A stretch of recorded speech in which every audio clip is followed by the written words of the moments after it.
आज जहां देश के लोकतंत्र का सबसे बड़ा महोत्सव चुनाव पर्व होने जा रहा है, अलग अलग पार्टी के लोग अपने दल के संपर्क में लोगों को जानकारी दे रहे हैं, तो वहीं राजनीतिक अखाड़े से अलग हटकर सामाजिक सेवा एवं जागरूक होने का संदेश बांकुड़ा लोकसभा केंद्र से भाजपा प्रत्याशी सुभाष सरकार द्वारा दिया जा रहा है।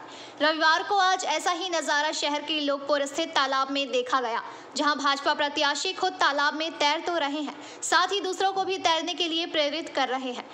उन्होंने अभिभावकों से यही संदेश दिया कि अपने बच्चों को तैरना सिखाएं, साथ ही युवक युवतियों को भी तैरना सीखने के प्रति रुचि दिखाने का आह्वान किया।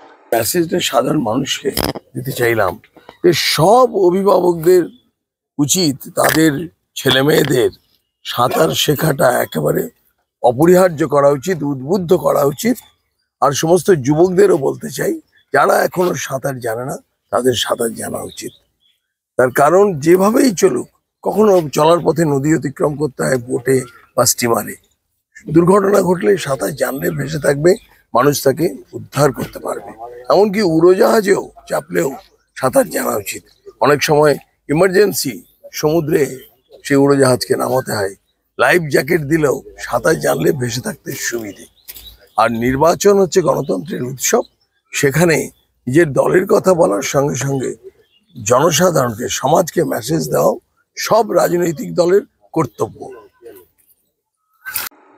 बांकुड़ा से अनूप रॉय की रिपोर्ट, पीबीटीवी न्यूज। नियमित अपडेट एवं दुनिया भर की ताज़ा खबरों के लिए हमारे फेसबुक पेज को फॉलो एवं यूट्यूब चैनल को सब्सक्राइब करें।